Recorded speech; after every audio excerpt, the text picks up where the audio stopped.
Morning, one and all. So, we are learning the subject Big Data Analytics.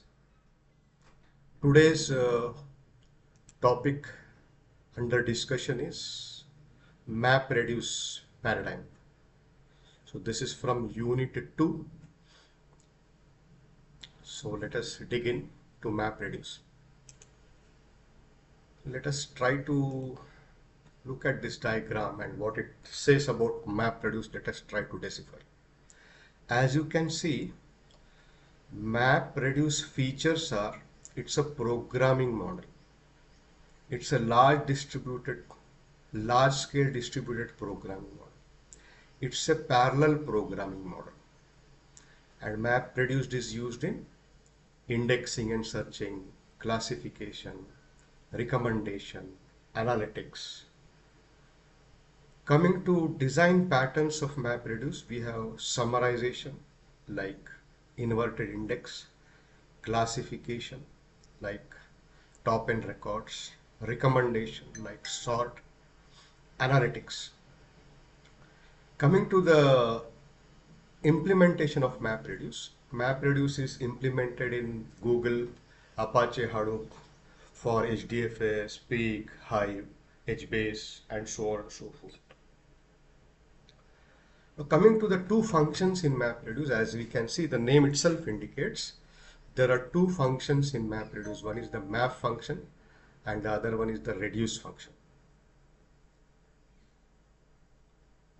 So these diagrams are derived from various websites and channels, say Edureka or Guru99.com.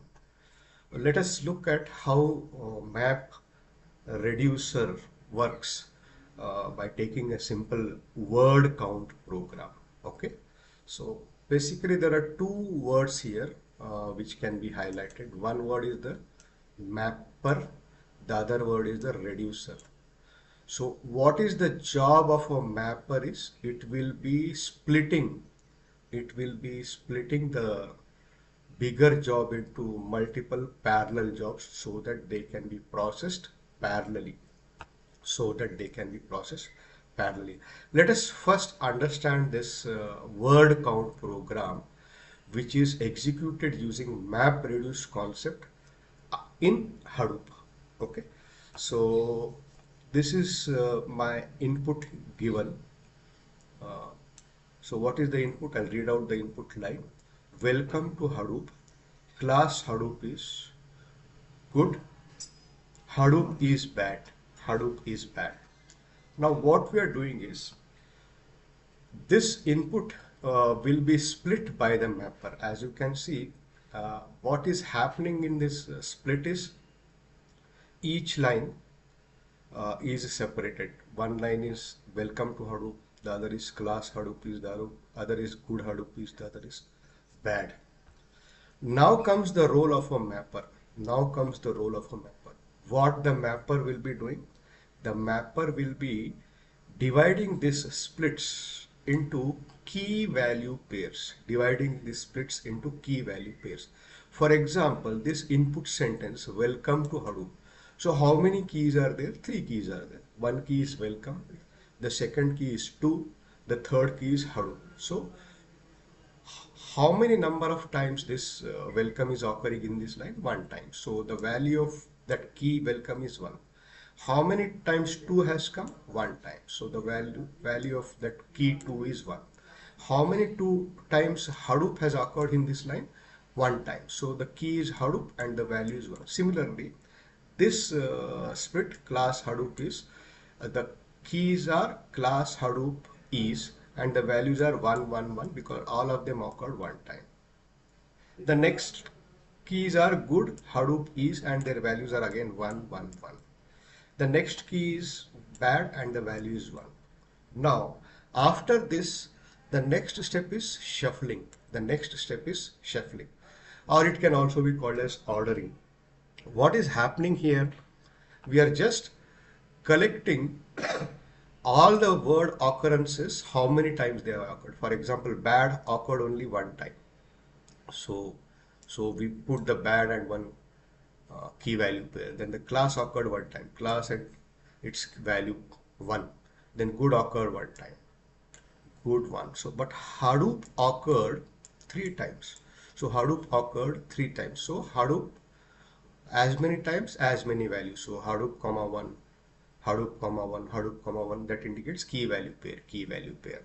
Similarly, is occurred twice. So 2 times is and its value. Similarly, 2 occurred once and welcome occurred once. So this is the shuffling step. Now comes the reducer step.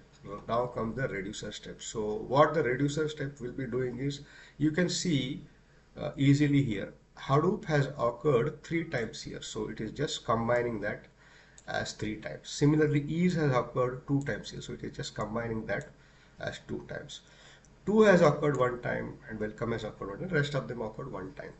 Now, what is the final output we are getting? The final output we are getting is the words and their occurrence. For example, Hadoop occurred thrice, is occurred twice, like that. Now, what was the input given to the program? The input given to the program was welcome to Hadoop, class Hadoop is good, Hadoop is bad. Now, what was the objective of this program? To the name of the program is rather word count. So, how many times each word occurred? For example, Hadoop occurred thrice, like that. Is occurred twice, like that. So ultimately, what is the output? The output is giving like each word has occurred how many times. Each word has occurred how many times. But what is the importance here? The importance here is the paradigm used is map reduce paradigm. The paradigm used is map reduce paradigm. Why the paradigm used is map reduce paradigm? Because we want to do parallel processing. Parallel processing. So for that parallel processing, the input is split into multiple parts. The input is split into multiple parts by the mapper. What is the objective of the splitting? What is the objective of the splitting? The objective of the splitting is parallel execution. Why all this occurs? Because the ecosystem of Hadoop is a large scale distributed system, and a file, we know that very big file may be kept on multiple data nodes, not on just a single data node. So parallel processing of the single input will do the execution faster, So that is what is the objective of this. And as you can see, we are having 2 classes here. One class is the mapper class and the other class is the reducer class. One class is the mapper class and the other class is the reducer class. Let us have a quick look at one more program here. I'll not explain much, but you can see here, this is I extracted from Edureka. What is the input here? Deer, beer, river, car, river, deer, car, beer. Okay. So key value. So for this key value, what I did? First splitting has occurred. After splitting, so each key and its value. Each key and its value. After that, shuffling has occurred. Each key and the value occurrence. How many times? Ultimately, reducer is giving the total count of occurrence. For example, beer occurred twice, car occurred thrice, like that. And ultimately, the final result is so as simple as that. So what is this program? The word count program. What is this program? Word count program. How many classes are there here? There are 2 major classes. One is the mapper class and the other one is the reducer class. One is the mapper class and the other one is the reducer class. Let us look at this diagram also. As you can see, client will be submitting the job. So there is a job tracker and there is a task tracker. You can relate this with HDFS. In HDFS, we have name node and the data node. So what is a name node? Name node is a master. What is a data node? Data node is a slave. Similarly, you have a job tracker and you have task tracker. So task tracker, you can see there are multiple. You can see 3 task tracker are there. You can again relate that with the replication factor of 3 data nodes, 3 like that. And what is the job tracker will be doing? The job tracker will be getting the status update from the task tracker. The task tracker will be actually giving the task to the data nodes where the execution of mapping and reducing happens. So there are mapping reducing is divided into 2 tasks, map task and the reduce task. Map task and the reduce task. Now, let us look at some theoretical aspects, whatever we learned through those diagrams. Okay. So first is Hadoop can run on Java, Ruby, Python. Parallel programming is the paradigm. Large scale data analysis is the paradigm. So what MapReduce does, it has two phases. One phase is the map phase and the other phase is the reduce phase. So what these will be doing, they have key value pairs as input and output. Okay. So what are the two functions provided by the programmer? One is the map function and the other one is the reduce function. Okay. So what Hadoop does is it will be dividing the job into tasks. Okay. So one task will be called as the map task and the other task will be called as the reduce task. Okay. The scheduling of this task is done by Yarn. Okay. And that will be running on nodes in the cluster. Okay. So what Yarn does is storage in HDFS and processed say for example, Yarn basically is responsible for job scheduling and resource management. You can relate that with operating system job. Now, what happens during MapReduce? So you're dividing your input into splits of equal size. Okay. So for every split, there is a map created. Okay. And on which the map function will be executing, on which a map function will be executing. Here, the pros and cons of split size being smaller or split size being bigger is being shown.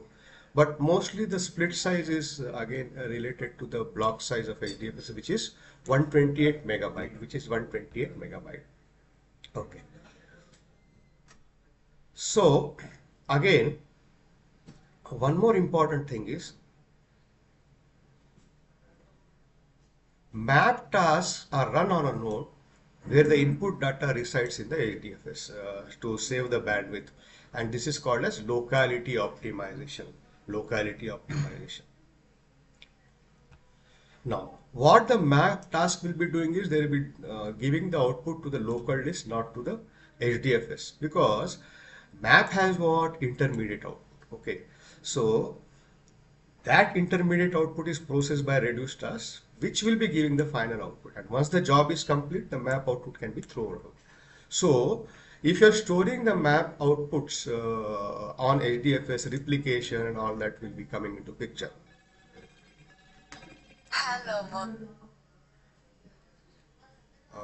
So this is all about map reduce for today.